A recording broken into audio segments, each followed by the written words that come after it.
think we found our spot. I don't even think I'll have to take any trees down. This will be perfect.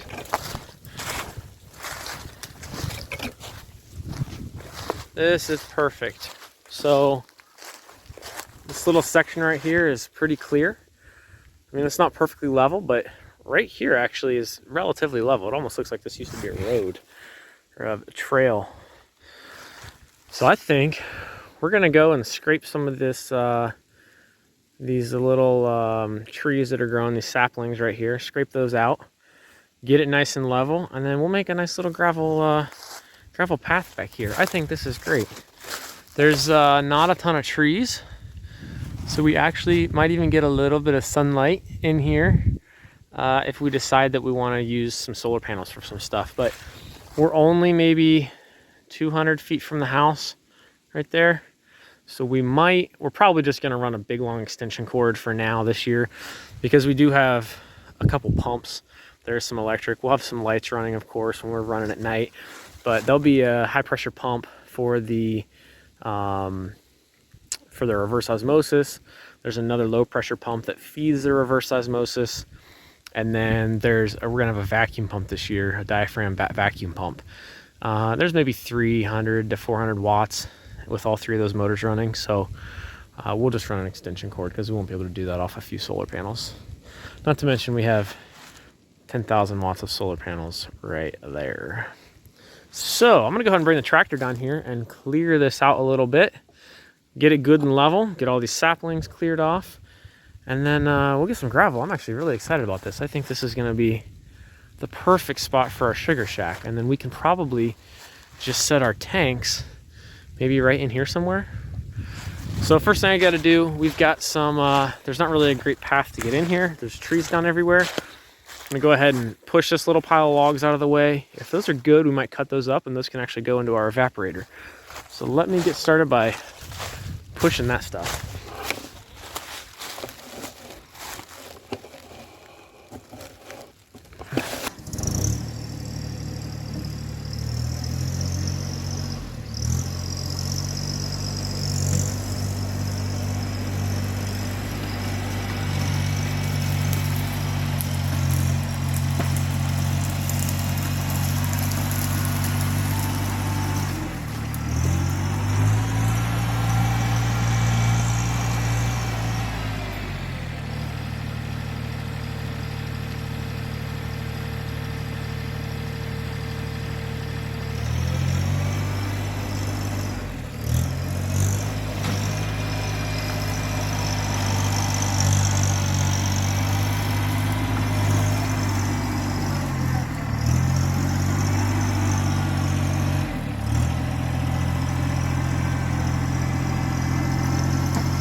I'm very happy with how that turned out.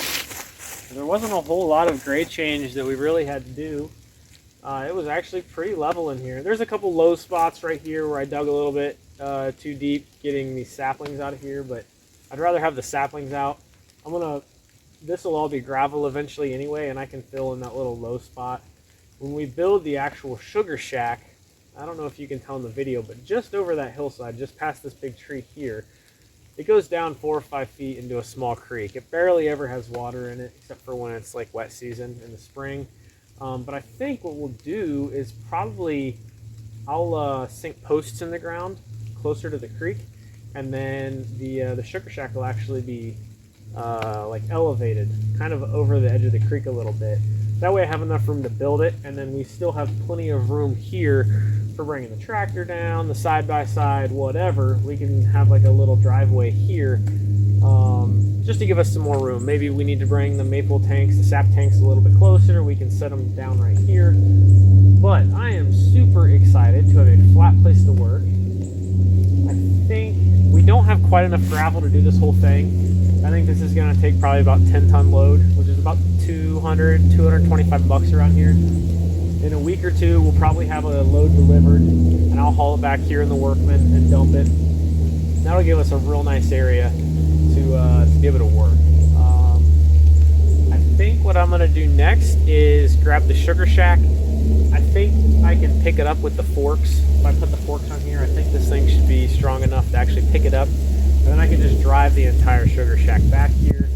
And honestly, I'll probably just kind of put it all the way at the end for now. That way, when I do bring gravel in here, it's not going to be in the way. I don't have to move it twice.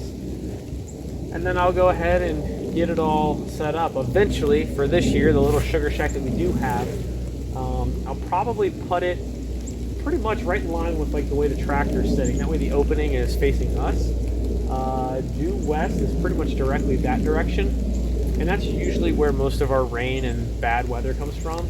Will be honestly directly from the tractor right toward the camera is about where the rain typically comes from. So if we make it so our opening is on this side, we won't have rain coming inside of our little shelter. And when that evaporator gets going, they're usually pretty warm if you're anywhere close to it. It warms up the inside of that the little sugar shack pretty decent. Now, that'll probably change this year. Last year, the sugar shack was just a file cabinet with no insulation or fire brick inside. So the sides of that thing would literally glow red hot. We actually had to start to catch, it was only about 2 feet away from the sugar shack last year, and it actually started catching the 2x6 lumber that the sugar shack frame is made up of, started catching it on fire. So it won't be that hot, but at least we'll have a good windbreak. We can always put a little propane heater or something if we need to for now. I do want to make it comfortable enough that we can have friends and stuff that want to come out. So they actually want to be here. You know, nobody wants to stand outside if it's raining or if it's snowing. You know, because this is not like a quick project. When you're boiling sap, it's hours at least. Now we have a pretty big reverse osmosis system and a pretty big evaporator for the size of woods that we're tapping. And that's done pretty intentional. I don't really want to be out here I can't be out here for 6 hours a day, you know, for 2 or 3 weeks come sugaring season. So if we can do it for 2 hours a night, or maybe, you know, if we have enough storage and the weather is good, meaning it's low enough the sap doesn't spoil, we can go for 2 or 3 days until we get, you know, we'll probably have 1,000 gallons worth of storage here. And then that 1,000 gallons, we'll then maybe spend like an entire Friday or Saturday, an 8 or 10 hour day, getting it cooked off. Each one of those tanks is close to 300 gallons. And depending on the sugar content of your maple trees, which is dictated by a lot of different variables, from your region to your rain to your soil, it usually takes about 50 gallons, in our case anyway, 50 gallons of sap to make 1 gallon of real maple syrup, which is why it's so expensive. It's a lot of work. So that means each IBC tote, let's say they're 300 gallon, I think they're closer to 275. We'll do 300 gallon for easy math. Each IBC tote is 300 gallons of sap divided by 50 gives us 6 gallons of syrup. where we sell at like small farmers markets and stuff like that in high-end areas in the city, we were getting close to $1 an ounce for our stuff, which means 1 gallon of syrup, if we sell in small containers, 8, 10, and 12 ounce containers, we can get about $1 an ounce for it. We're getting $164 per gallon. So each full container of sap, which with as many trees as we have tapped, it probably won't be uncommon to have one fill up almost every day. Each container full of sap, when it's turned into maple syrup, 164 times 6, you're talking over $1,000 of maple syrup. And that's assuming that we're smelling it in small batches and small quantities, which is what we try to do. So our main goal is to really just make it pay for itself and then make a little bit of money.